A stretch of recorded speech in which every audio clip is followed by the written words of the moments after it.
Thank you, Mr. Hamday. Yields back. Ms. Ramirez is recognized for 5 minutes. Thank you, Chairman and Ranking Member, for holding today's hearing and our witnesses for joining us today.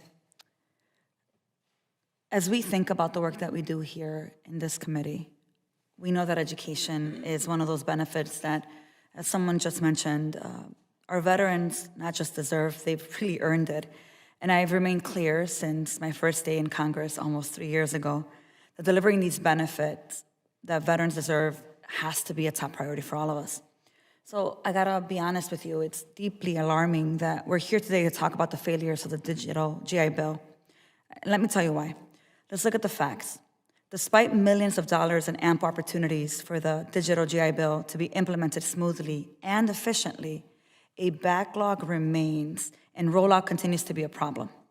We know that many veterans rely on their GI Bill benefits to remain housed and to access basic necessities, so any delay in receiving these funds could be really dire for them. And that is why it's deeply alarming that when Republicans shut the government down, 75,000 Chapter 35 claims were backlogged. And as of December 5th, it concerns me that the VA still has approximately 4,400 Chapter 35 claims to process from the fall 2025 semester. To me, that's unacceptable, and I want to ask a couple questions as follow-up. Ms. Devlin, survivors and dependents rely on education benefits for access to basic needs. When education benefits are not paid on time, veterans have these tough decisions they have to face, right? About where the money will come from. Will it be out of their rent money? Will it be out of their car payments? Will it be the grocery funds? So by September, VA knew reconciliation was taking 4 to 6 times longer than planned.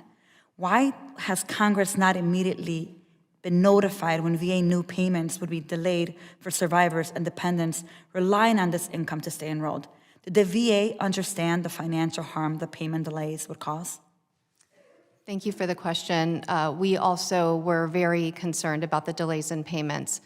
We did not understand the magnitude of what these delays would cause before the shutdown, but I will say we are caught up on the backlog, and we only have 28 as of yesterday, Chapter 35 claims that were received before December 12th. We have 400 that were received for the fall term in the last 7 days. So we are caught up with the fall term backlog. And I will say that in October, from October to November, we processed 56% more payments than the previous year, dispersing $238 million. Well, Ms. Devlin, let me follow up on that. We weren't notified, and I think that's alarming. This is a body of oversight. We should have, and I appreciate you hearing you say that you're addressing this. It's not going to happen again. Do you believe it's acceptable, though, that during the government shutdown, affected beneficiaries had no call center?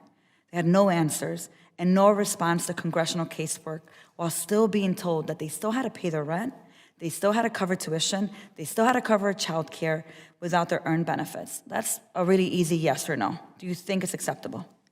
We were Yes or following no? the VA's contingency plan. We followed the rule of law on that. And so in that rule, there was no call center and no answers and no response to congressional casework. That's unacceptable. Mr. Smith, families were told their payments would not be delayed, and then they were. So, Mr. Smith, you've stated that you don't expect similar problems in the spring semester. What specifically has changed, and why should survivors trust that assurance now? Thank you for the question. So, working with Accenture Partners, we've talked a little bit about the automation of the reconciliation process. We've already pre-reconciled more than 86,000 beneficiaries who may be returning in the spring, but were not enrolled in the fall. Add to that all the folks that will continue from fall into spring. All of those people are now automation eligible. Just yesterday, VA automated 3,500 of the 6,600 Chapter 35 claims that were completed. That's an automation rate of 54%. That's 54% on top of what our normal claims processors are doing. We are completing more claims at an unprecedented rate and delivering those benefits in a day now. Thank you, Mr. Smith. And I think that that is the goal and priority every single day. Look, January 20th will come before we know it. I don't want to see us go back to some Republican government shutdown where veterans are impacted. It's why this hearing is so important, ensuring that our veterans and their families are getting the access they need. And I look forward to following up with you in the new year. Thank you. Thank you, Mr.